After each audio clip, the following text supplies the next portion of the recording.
श्री स्वामी समर्थ. मी प्रांजली. 26 डिसेंबरला आहे दत्त जयंती. दत्त महाराजांची सर्वात प्रभावशाली सेवा मानली जाते ती म्हणजे श्री गुरुचरित्र या पवित्र दिव्य ग्रंथाचं पारायण. या ग्रंथाचं पारायण आपण 7 दिवसांचं 3 दिवसांचं सुद्धा करू शकतो. पण आपल्यातील बऱ्याच अशा ताई आहेत की त्यांचं म्हणणं असतं किंवा त्यांना असं वाटतं किंवा त्यांनी ऐकलेलं असतं, कोणी सांगितलेलं असतं की महिलांनी गुरुचरित्राचं पारायण करू नये.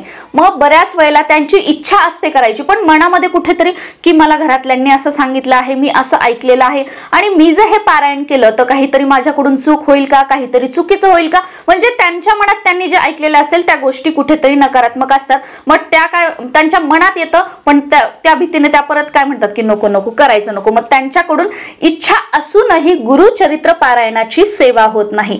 तर अशा सर्व ताईंसाठी आणि त्याचबरोबर दादांसाठी, कारण दादा लोकांना पण ऑफिस असतं, त्यांचा बिझनेस असेल, बऱ्याच वेळेला व्हिडिओ ऐकला, कोणीतरी सांगितलं, त्यांना पटलं सुद्धा की हो खरंच गुरुचरित्र पारायण करायला हवं, पण आमच्याकडे वेळ नाहीये. गुरुचरित्र पारायणाचे नियम असतात, त्याचबरोबर वाचनासाठी वेळ काढावा लागतो, तो तुमच्याकडे नाहीये. तर अशा वेळेला तुमच्या मनामध्ये तळमळ आहे महाराजांची सेवा करण्याची, म्हणजे गुरुचरित्र पारायणाची सेवा करण्याची. तर पहिली गोष्ट तुम्ही काय करू शकता की अगदी म्हणजे तुम्ही महाराजांना हात जोडा, नमस्कार. तुमच्या घरात स्वामींचा फोटो असेल, दत्त महाराजांचा फोटो मूर्ती असेल, तर महाराज मला ही सेवा करायची आहे आणि ती माझ्याकडून तुम्ही करून घ्या, मला तशी सद्बुद्धी द्या. तर आपोआप कशी करून घ्यायची, काय करून घ्यायची, ते महाराज बरोबर तुमच्याकडून ती सेवा करून घेतील, जर तुम्हाला खरंच मनापासून सेवा करायची असेल तर. पण तुम्हाला इच्छा आहे, तुम्ही असं केलं नाही, पण तुम्हाला दुसरं काहीतरी, मग याला अल्टरनेट काहीतरी आहे का, तर तुम्हाला एक श्लोकी गुरुचरित्राचं पारायण तुम्ही करू शकता. फक्त एक श्लोक. या एका श्लोकामध्ये संपूर्ण गुरुचरित्राचा, म्हणजे गुरुचरित्रामध्ये 53 अध्याय आहेत, तर त्या 53 अध्यायाचा सार या एका श्लोकामध्ये आहे. आणि हा एक श्लोक म्हणण्यासाठी 1 मिनिटापेक्षाही कमी वेळ लागतो. 1 मिनिटापेक्षाही कमी वेळ हे एक श्लोकी गुरुचरित्र आपल्याला वाचण्यासाठी किंवा याची सेवा करण्यासाठी लागतो. तर आपण सर्वजण ही जी सेवा आहे ती करू शकता. अगदी तुम्ही कॉलेजचे मुलं मुली असाल, तुमचे मुलं मुली असतील, तुम्ही स्वतः तुम्ही वर्किंग आहात, घरी आहात, काय आहात, तुम्हाला महाराजांची कृपा हवी आहे, श्री गुरुचरित्र या दिव्य पवित्र ग्रंथाचं पठण केल्याची, म्हणजे पारायण केल्याचं जर पुण्यफळ तुम्हाला हवं असेल तर तुम्ही या एक श्लोकी गुरुचरित्राचं नक्कीच तुम्ही सेवा करू शकता. किंवा याचं आपण म्हणू शकतो तुम्ही 11 वेळा म्हणू शकता, तुम्ही 21 वेळा म्हणू शकता, तुम्ही रोज नित्य सेवेमध्ये सुद्धा हे म्हणू शकता. किंवा तुम्ही संकल्प करून मी 11 दिवस रोज 11 वेळा हे एक श्लोकी गुरुचरित्र म्हणेल, किंवा मी 21 दिवस रोज 11 वेळा 21 वेळा हे एक श्लोकी गुरुचरित्राचा श्लोक म्हणेल. असं पण तुम्ही, तुमची जर एखादी इच्छा असेल तर अशी संकल्पयुक्त सुद्धा तुम्ही सेवा करू शकता. आता नित्य सेवेमध्ये जर तुम्हाला हे एक श्लोकी गुरुचरित्र म्हणायचं असेल तर तुम्ही नॉनव्हेज वगैरे खाऊन हे जे एक श्लोकी गुरुचरित्र आहे ते म्हणू नका, कारण दत्त सेवा म्हटलं की नॉनव्हेज वर्ज्य आहे. त्यामुळे हा एक नियम तर तुम्हाला पाळावा लागणार आहे. बाकी ब्रह्मचर्य पालन करायचं, मग आम्ही गावाला गेलो काय करायचं, असं काही नाही, काहीच नाही. फक्त तो एक नियम पाळा आणि तुम्ही हे एक श्लोकी गुरुचरित्र म्हणू शकता. हे तुम्ही सकाळी तुमची देवपूजा झाली की लगेच नित्यसेवा म्हणून म्हणू शकता, किंवा संकल्पयुक्त जरी केला असेल तर त्या वेळेमध्ये करू शकता, किंवा तुम्ही दिवसभरामध्ये तुमच्या वेळेनुसार तुम्हाला जेव्हा कधी शक्य आहे तेव्हा करू शकता, किंवा संध्याकाळी जी दिवे लागण्याची वेळ आहे तेव्हा तुम्ही देवासमोर जेव्हा आपण दिवा लावतो महाराजांना दिवा अगरबत्ती केल्यानंतर तिथे तुम्ही म्हणू शकता. तुम्हाला हवं तसं त्यावेळेला तुम्ही करू शकता. फक्त पिरियड्स असतील, सुतक असेल तर याच्यामध्ये ही सेवा करू नका. बाकी काही नाही, हे खायचं का ते खायचं का असा कोणताही नियम नाहीये. पण आपण मानव जन्म घेतलेला आहे, मनुष्य जन्माला आपण आलो आहोत, तर या जन्मामध्ये एकदा तरी प्रत्येकाने गुरुचरित्र पारायण हे करायला हवं.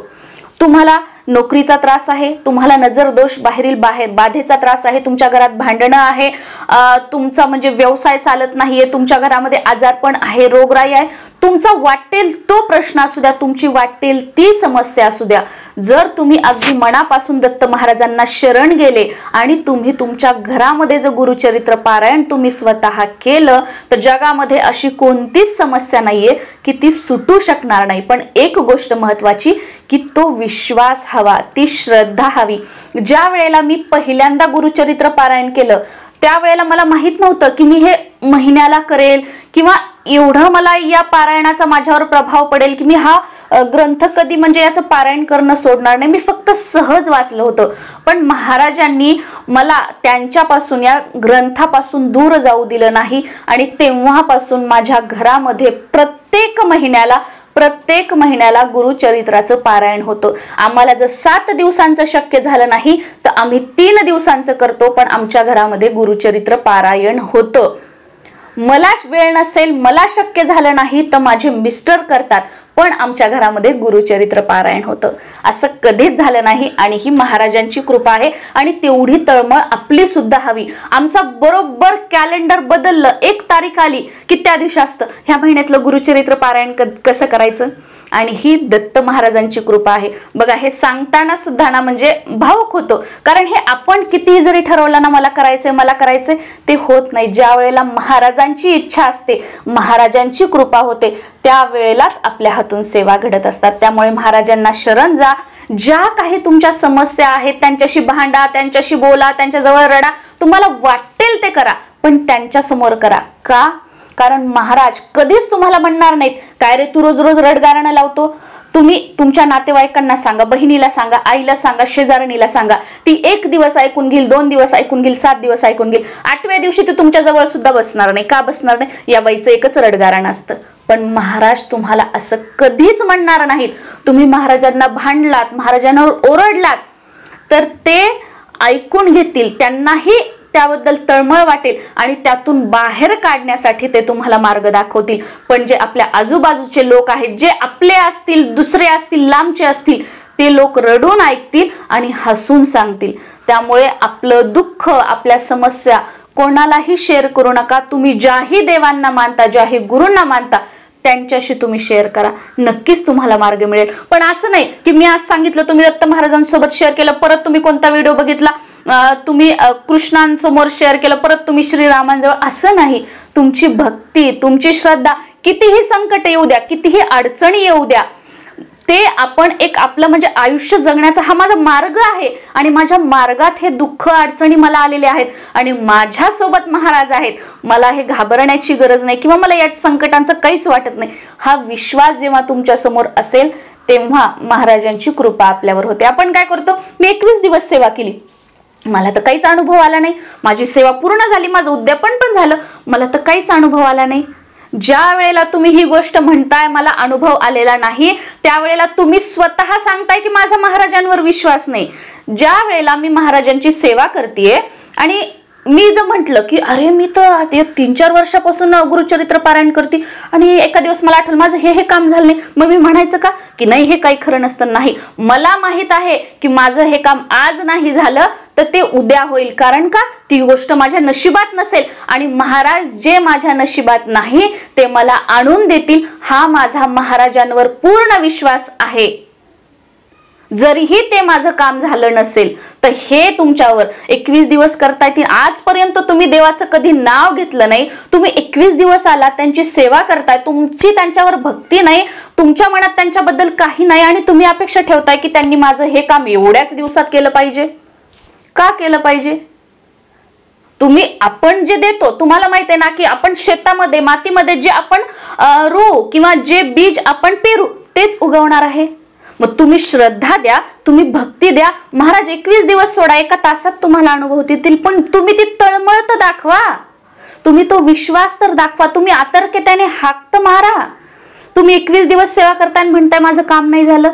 मग इथेच हे होतं की तुमची सेवा श्रद्धा मनापासून नाही, हे तुम्ही स्वतः समजून घ्या. आता ते जे 1 श्लोकी गुरुचरित्र आहे ते मी तुम्हाला सांगते, तुम्ही ते लिहून घेऊ शकता किंवा मला शक्य झालं तर मी तुम्हाला साईडला देईल, तर त्या पद्धतीने तुम्ही हे रोज म्हणू शकता. तर बघा, दत्ताचा अवतार झाला कलियुगात श्रीपाद पिठीपुरी, त्या मागे दुसरा नरसिंह सरस्वती करंज ग्रामांतरी, तीर्थ हिंडत पातला भिलुवाडीची संगमा, तेथून मठ गाणगापुरी, वसे वारी दिनांचे श्रमा. परत एकदा, दत्ताचा अवतार झाला कलियुगात श्रीपाद पिठापुरी, त्यामागे दुसरा नरसिंह सरस्वती करंज ग्रामांतरी, तीर्थ हिंडत पातला भिलुवाडीची संगमा, तेथून मठ गाणगापुरी, वसे वारी दिनांचे श्रमा. अजून एक वेळेस सांगते कारण तुम्हाला जर लिहून घ्यायचं असेल तर. दत्ताचा अवतार झाला कलियुगात श्रीपाद पिठापुरी, त्यामागे दुसरा नरसिंह सरस्वती करंज ग्रामांतरी, तीर्थ हिंडत पातला भिलुवाडीची संगमा, तेथून मठ गाणगापुरी, वसे वारी दिनांचे श्रमा. महाराजांना शरण जा, हितसेवा करा, त्याबरोबर एकदा तरी वर्षातून आपल्या घरामध्ये गुरुचरित्राचं पारायण करा, किंवा आयुष्यात आलोय तर एकदा तरी गुरुचरित्र पारायण अवश्य आपल्या घरामध्ये करा. श्री स्वामी समर्थ.